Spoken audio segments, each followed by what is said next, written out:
Assalamualaikum warahmatullahi wabarakatuh. Bismillahirrahmanirrahim. Alhamdulillahi rabbil alamin. Wabihi nasta'in ala umur dunia wa din. Assalatu wassalamu ala asrafil anbiya al-mursalin Sayyidina Maulana Muhammadin wa ala alihi wa ashabihi ajmain, amma ba'du. Yang saya hormati Bapak Rektor UIN Syekh Nurjati Cirebon. Yang kedua yang saya hormati yaitu Ibu dosen tercinta, Ibu dosen kami, yaitu Ibu Umi Hani, yang mudah-mudahan selalu diberikan kesehatan, kelancaran, serta kemudahan segala urusannya. Alhamdulillah, marilah kita panjatkan puji syukur karena atas limpahan rahmat Allah Subhanahu wa taala, saya secara pribadi masih diberikan kesempatan untuk melaksanakan tugas beliau, yakni dalam perkuliahan mata kuliah praktek ibadah dalam UTS ini.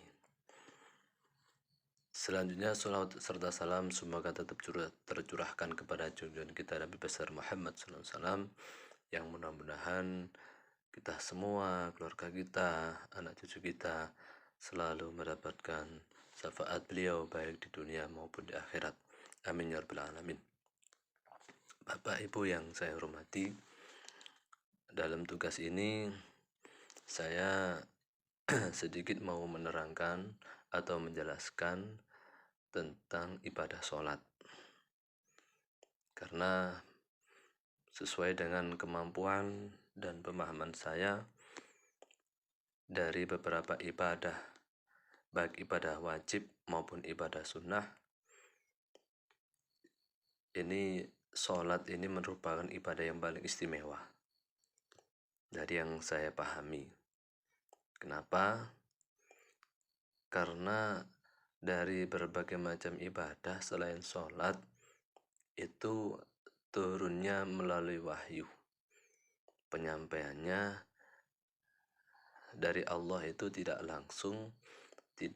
secara langsung kepada Nabi Muhammad.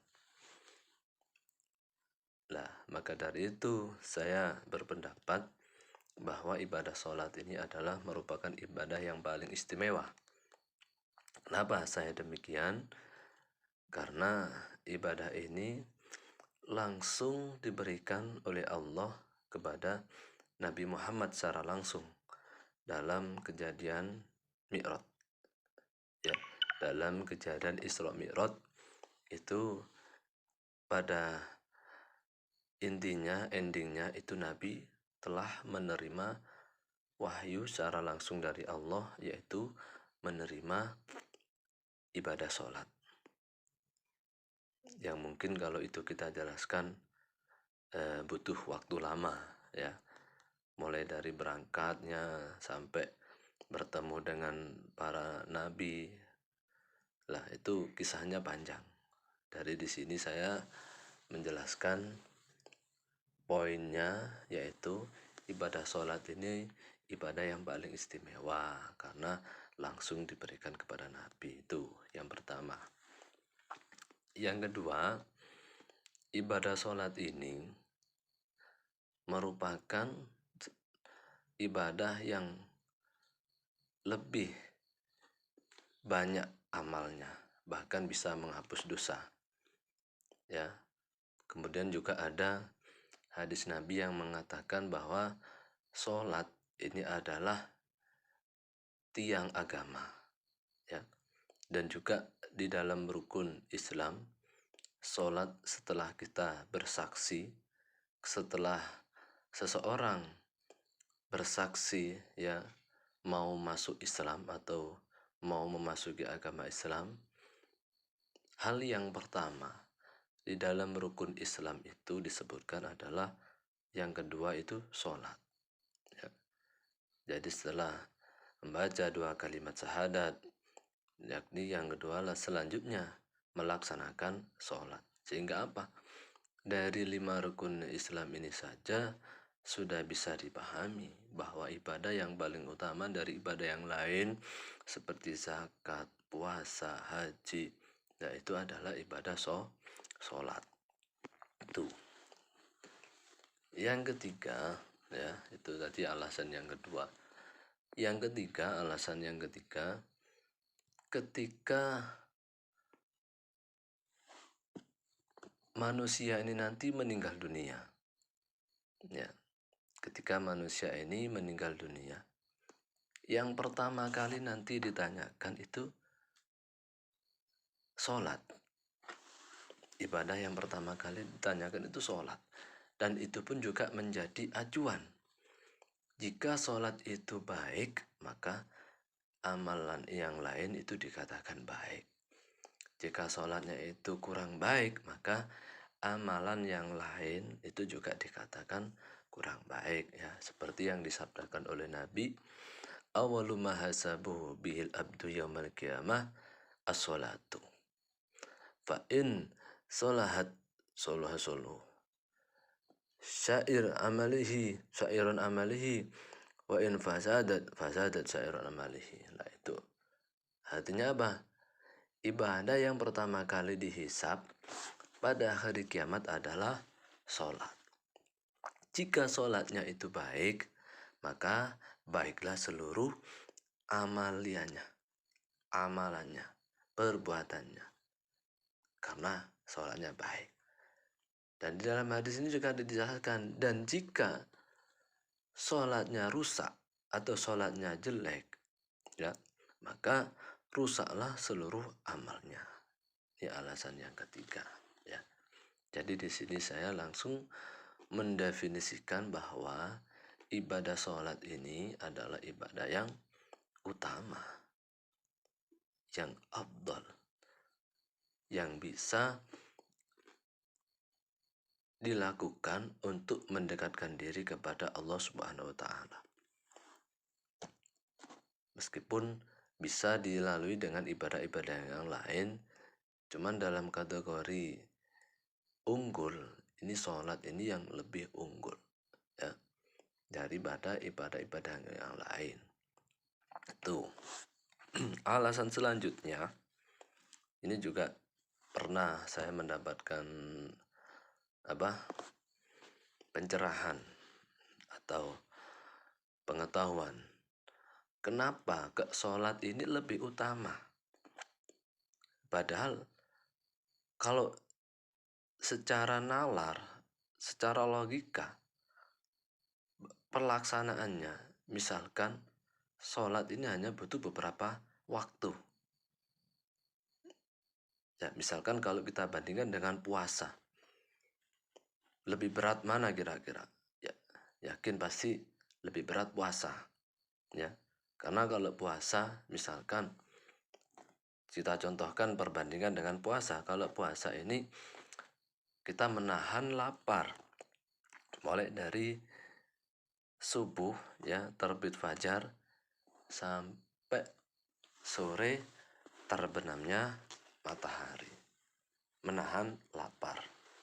Bahkan ada penjelasan tidak menahan lapar saja, tidak menahan lapar dan minum saja, tetapi menahan semua hal yang bisa membatalkan puasa, atau bahkan sesuatu hal yang bisa menghilangkan pahalanya puasa. Maka dari itu, saya menyimpulkan atau alasan selanjutnya ini adalah sholat ini lebih utama dari ibadah yang lain. Kalau ditimbang dengan yang tadi, padahal lebih berat puasa. Kenapa sholat gak bisa lebih utama? Lah, ada alasannya. Alasannya apa? Ketika melaksanakan sholat, ya, itu ternyata itu juga dianggap sebagai orang yang berpuasa. Loh, kenapa? Kok sholat sama dengan puasa? Karena ketika sholat, itu tidak diperbolehkan makan, juga tidak diperbolehkan minum, atau bahkan bergurau, atau melakukan hal-hal yang tidak baik. Karena waktu sholat kita menghadap kepada yang maha kuasa.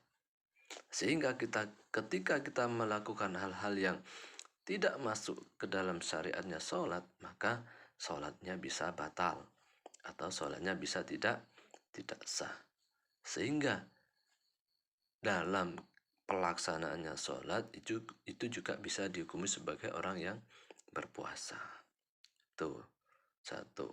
Yang kedua, ketika sholat itu banyak bacaan-bacaan, ya, bacaan tasbih, ya, sehingga ketika sholat itu sama dengan kita berdoa atau kita berzikir kepada Allah Subhanahu wa Ta'ala. Tuh. Kemudian juga menahan hal-hal yang lain, karena ketika kita sholat kita dilarang melakukan bahkan gerakan sampai berkali-kali di dalam mazhab yang kita ikuti, yaitu mazhab Imam Syafi'i. Itu ada keterangan ketika kita melakukan hal bergerak atau apa sampai betul-betul 3 kali dengan tanpa kita berubah posisi, maka sholat kita itu dikatakan bisa batal atau tidak sah. Itu kalau menurut Imam Syafi'i. Tapi kalau menurut imam yang lain, ada mungkin yang kadang malah bergerak-gerak itu, ya, itu karena kita tergantung imam yang kita ikuti. Maka kita juga harus jeli, teliti ketika kita mengetahui seseorang melakukan sholat kok beda dengan kita. Lah, itu kita pahami dulu dia mengikuti imam siapa, karena imam ini banyak, terutama di Indonesia ini ada 4 imam mazhab yang diyakini dan banyak diikuti. Cuman untuk di kalangan orang NU ini kebanyakan mengikuti imamnya Imam Syafi'i, madhabnya Imam Syafi'i itu. Sehingga dari beberapa penjelasan yang saya sampaikan ini tadi, bahwa dari beberapa sholat ibadah yang lain, dari beberapa ibadah yang lain ini adalah ibadah sholat ini lebih utama. Dari mulai awal yang saya sampaikan, penjelasan intisari dari sini, mulai dari awal sholat diturunkan langsung kepada Nabi Muhammad.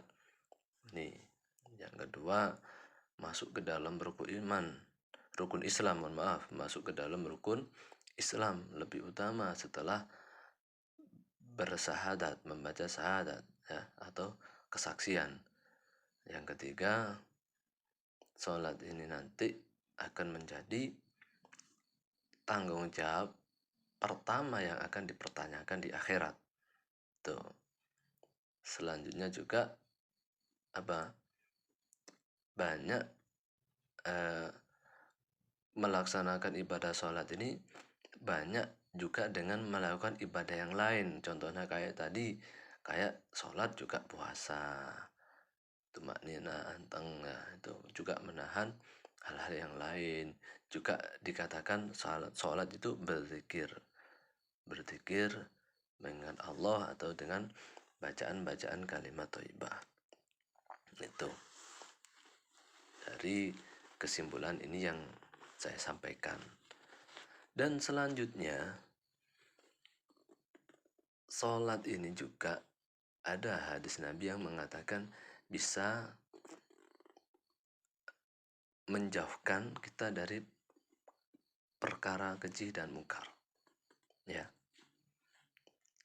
Ini dengan kita melaksanakan sholat dengan baik, dengan khusyuk, dengan sungguh-sungguh, sesuai dengan syariat Nabi Muhammad SAW, maka insya Allah kita bisa menjauhi perbuatan-perbuatan yang dilarang oleh agama. Itu.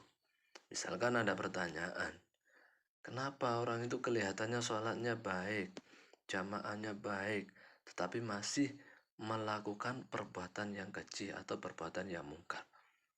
Ya kita lihat dulu, jangan langsung diputusin. Kelihatannya sholatnya baik tapi orangnya kelakuannya nggak benar misalkan. Itu gimana itu? Misalkan itu. Lah kita lihat dulu sholatnya. Lah sholat yang tahu yang melaksanakan dengan Allah. Sedangkan orang lain yang melihat, ya bisa dilihat dari luarnya saja, kelihatannya saja. Tadi dalam prakteknya, dalam praktek ibadahnya, sesungguhnya yang tahu hanya yang melaksanakan dan Allah saja. Orang itu dalam sholat, misalkan sungguh-sungguh apa enggak? Apa ketika sholat itu karena punya niatan yang lain, yang tidak dianjurkan dalam agama, misalkan ingin dipuji, ingin disanjung, ingin dilihat sebagai orang yang ahli ibadah, itu kan sudah lain cerita. Kenapa saya bilang lain cerita? Karena tergantung niatnya tadi itu. Kalau memang benar-benar niat tulus menghadap kepada Sang Kuasa, maka saya yakin dalam praktek kesehariannya pun juga dia akan selalu baik. Atau toh ketika melakukan kesalahan, mungkin saja kesalahan itu tidak disengaja. Itu untuk mengukur orang itu baik dalam sholatnya, tapi baik pula dalam perbuatannya. Karena menurut hadis tadi, ya, sehingga dari sini itulah yang dapat saya sampaikan. Atas segala kesalahan dan kekurangan, khususnya kepada ibu dosen, saya mohon maaf yang sebesar-besarnya. Dan ketika ada kelebihan, itu semata-mata dari Allah Subhanahu wa taala. Akhiran, hadanallahu wa iyyakum wal anfa minkum. Wassalamualaikum warahmatullahi wabarakatuh.